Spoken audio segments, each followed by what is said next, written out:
Thank you. You can be seated now. Or if you want to stand for another minute to unmoor your seats, that's fine too. Tonight is a very, very special evening. And I'm hoping that I don't get too emotional. I don't usually get that way. First of all, I want to recognize, I don't think we recognize them tonight, some of our allies in the pro-family movement, Tammy Kobza, the president of Equal Forum here in Iowa, and Kitty Rayberg, one of the best state senators ever in the state of Iowa.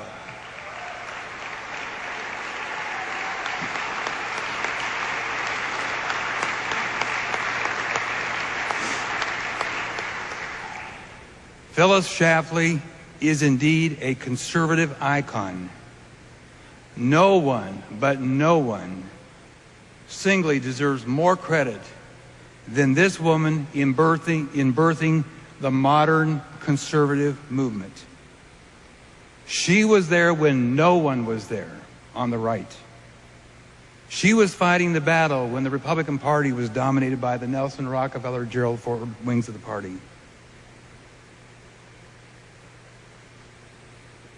I remember 1964 as a sophomore in high school reading the book, A Choice Not an Echo, that inspired me to follow this great woman. And then I saw her fight the battle in being the single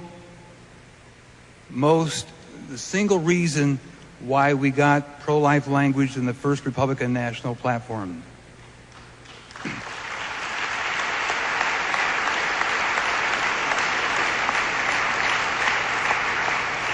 This woman is more knowledgeable on any given issue across the spectrum than probably anybody in this country, whether it's the life issue, choice in education, illegal immigration, and yes, her historic and ferocious fight in making sure that the infamous so-called Equal Rights Amendment never saw it into our U.S. Constitution or the Iowa State Constitution.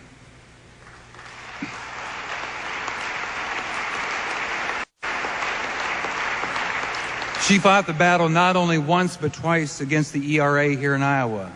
And I'm going to tell this real short story. In 1992, when she came to Iowa, along with my mentor in the Pat Robertson campaign, Marlene Elwell, Phyllis came here, and I said to her, Phyllis, I love you. I respect you like no other person in our movement. But we are not going to defeat the ERA because the polls show that it's going to win with 85% of the vote. It was like 85 to 13. It was going to win. And I still remember to this day as if it were yesterday, 21 years ago, when she kind of gave me that blank stare, and I could see the expression on her face that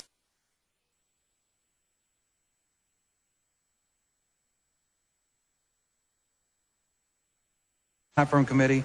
I saw her fight that battle every single day, making sure that our party stood strong on the life issue, and her fighting her person on the left, Ann Stone. Yet this is a woman with taking all the arrows that she does. I've never seen her lose her cool. She never shows her emotions. And when she knows she's right, she doesn't budge 1/2 inch.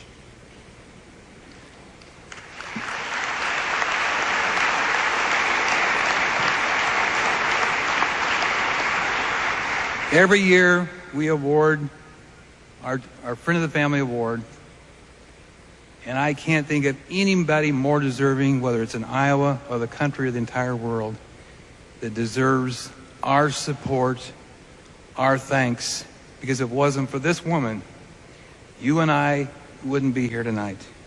Phyllis Schlafly, we love you.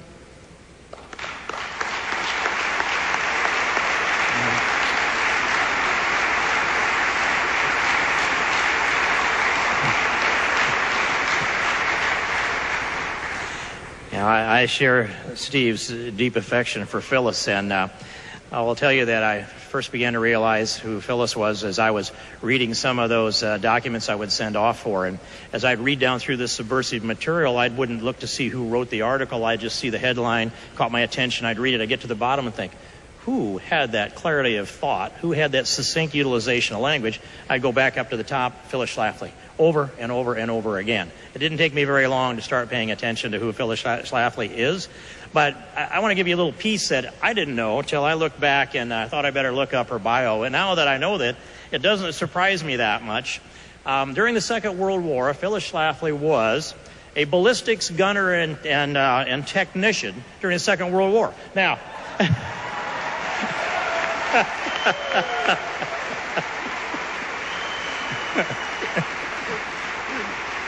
the technician part is Phyllis understands the underpinnings, the pillars of American exceptionalism as well as anybody I know. That's the technical part. Being on target, that's the ballistics gunner part, drilling it every time, inspiring Americans for generations, and by the end of the war, Phyllis had received her undergraduate degree from Washington University in St. Louis, then went on to do her master's at Radcliffe. By 1946, she was a researcher for AEI, American Enterprise Institute, ran for Congress in 1952 in Illinois against insurmountable odds, and then became, as Steve said, a Republican delegate in 1960, and then I don't know actually was what he said, but that is true. And then in 64, wrote the book, A Choice, Not an Echo.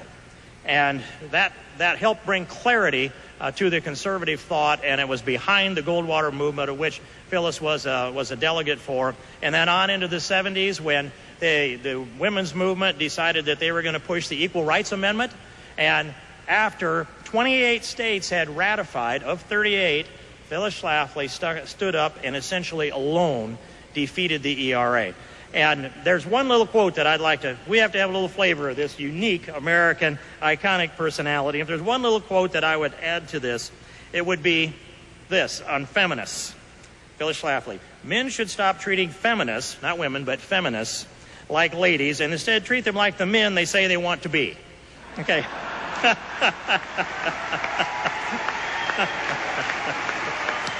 So,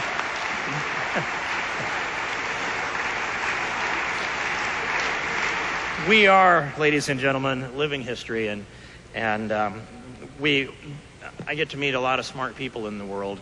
There's a distinction, though, between smart people and smart, effective people. It's good instincts, it's good values, and it's a unique gift that Phyllis Schlafly has brought to this country decade after decade. And I'm pleased and proud to be standing here with Steve Scheffler, but I want him to be the man that actually hands this award over to our living, breathing icon, Phyllis Schlafly. Phyllis, love you. Thank you.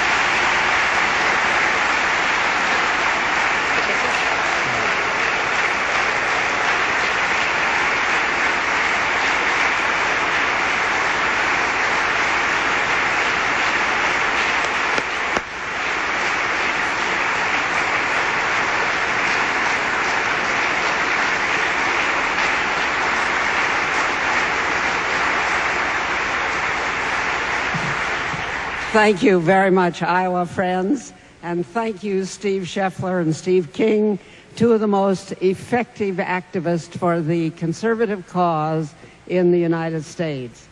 Steve Scheffler, you've done a great job of bringing together all these people, growing numbers of people every year, teaching them how to be effective in politics. And Steve King, you certainly are my favorite congressman. We thank you for being down there, keeping the conservatives in the House in line so that they vote right and don't just go along with the establishment. And we have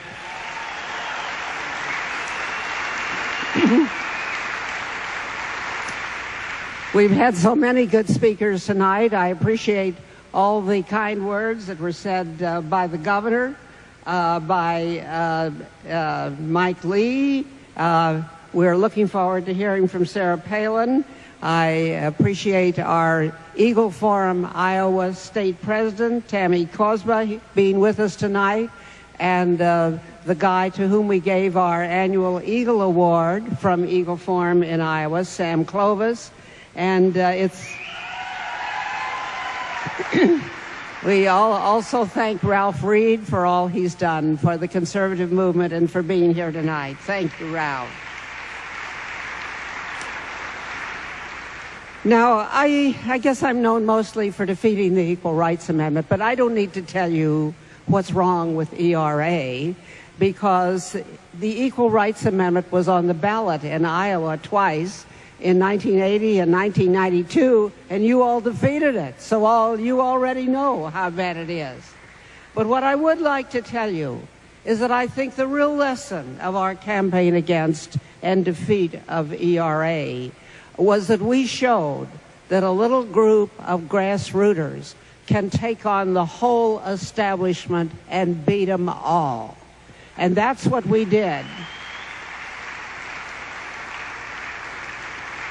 As I go about the country, I find that many of our people are despondent. They're very sad about losing the election last year and the trail that Obama is taking our country down. And they almost don't know what to do.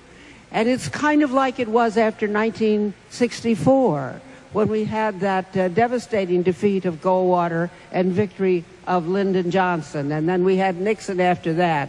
And I can remember that conservatives were so despondent.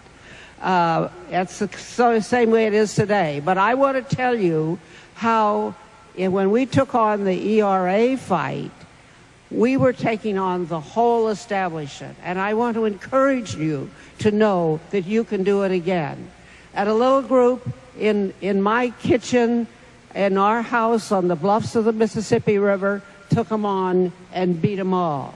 Now let me tell you, when ERA came out of Congress in 1972, it passed the U.S. House 354 to 23. In the Senate, it passed 92 to 8. They had the big momentum. Within the first year, 30 states passed, and they only needed 38.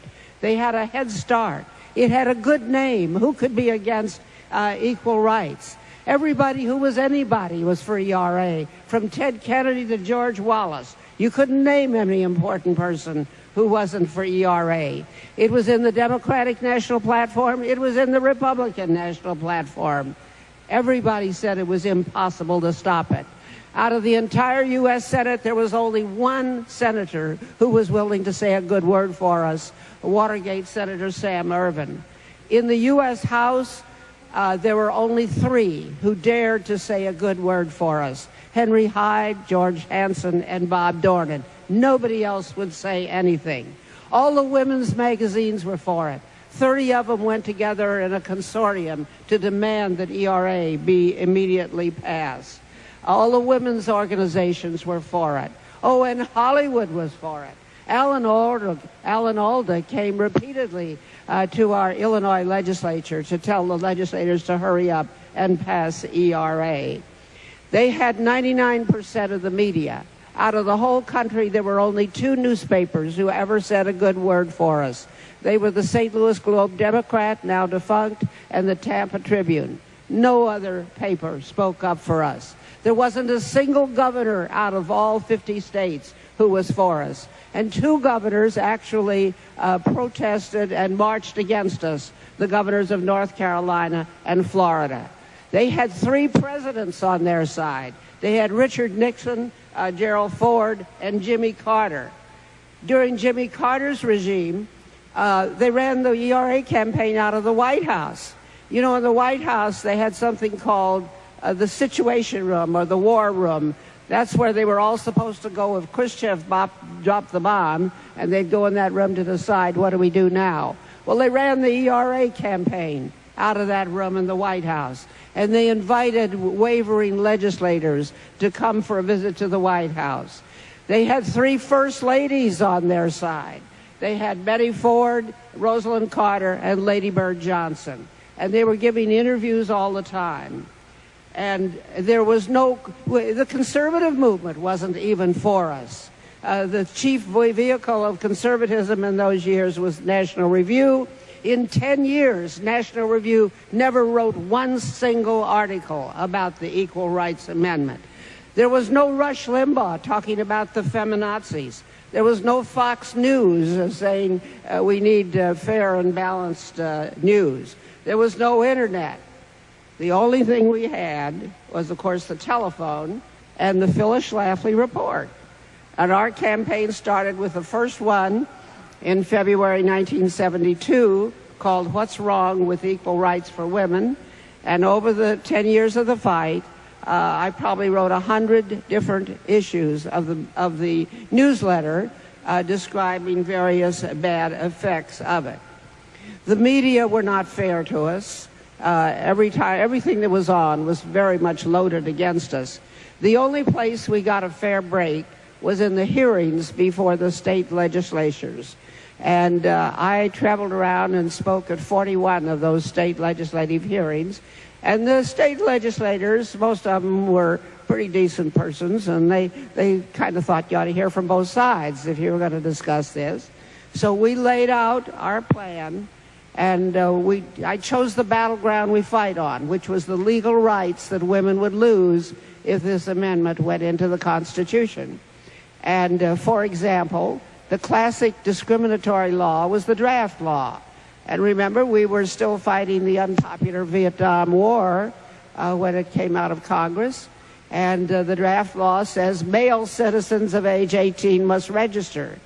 Well, you change that to person, and that imperils the freedom of all 18-year-old girls. And when they went on television, they would make the women think they were all going to get a raise in pay, which of course was nonsense, because the Equal Pay for Equal Work Act was passed even before ERA. They had a time limit, and then they got a crooked extension when they couldn't get it within the 7 years. But toward the end of the game, they somehow got $15 million, and they ran television ads with Hollywood stars. And they used not only Alan Alda, but Archie Bunker, Mrs. Archie Bunker, Ed Asner, Dick Gregory, and a lot of other famous Hollywood stars. And at that time, Bella Abzug was in the House of Representatives, and she persuaded the Congress to give her $5 million to have a big conference in Houston, which was designed to get the additional states to ratify because they needed 38. So they gave her $5 million for this, and they all had tax-paid trips to Houston, and it was had enormous media coverage about this conference. And after they passed their resolution demanding ratification of the Equal Rights Amendment, then they passed their resolution demanding tax-funded abortions for any woman who wanted it. And after that, they passed their resolution calling for the whole gay rights agenda. So that conference didn't help them. For the first time, a lot of people saw what the feminist movement was all about. So they got no more states after that Bella Abzug conference in Houston. That really killed them when people saw on television what the feminist movement was all about. So the point I really want to make is not what's wrong with ERA, but that we proved that the grassroots could rise up and fight the whole entire establishment. Everybody was for ERA, all the way from Ted Kennedy to George Wallace, and the presidents and the presidents' wives and the governors, and everybody was for it. And we took them all on, and we beat them. And that should be an inspiration to you today, because I think what we are facing today is really another choice not an echo fight. That is the establishment in the Republican Party, the people we call rhinos, Republicans in name only, against the grassrooters. And they don't want any grassrooters to win. They'd rather have a Democrat win than an election to the Senate, because they only want people who will do what they're told. And somehow grassrooters like to believe they should represent their constituents and do what they think is right, rather than taking orders from the lobbyists in Washington. So my message to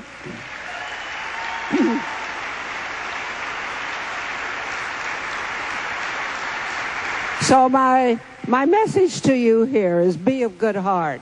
Don't be despondent about the sad state of conservatives and the Republican Party. The future of our country depends on what happens next year. We need at least 4 new senators who are conservatives to be elected next year. And it's your job to give us one of those. That's your main job. And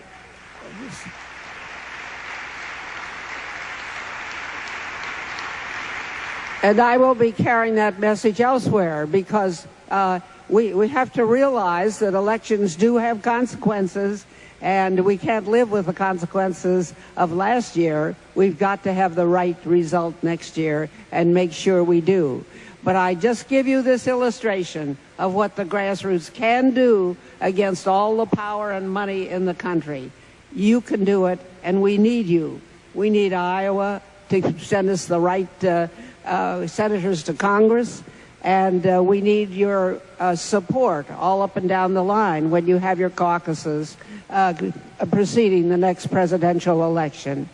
And we in Eagle Forum are ready to help.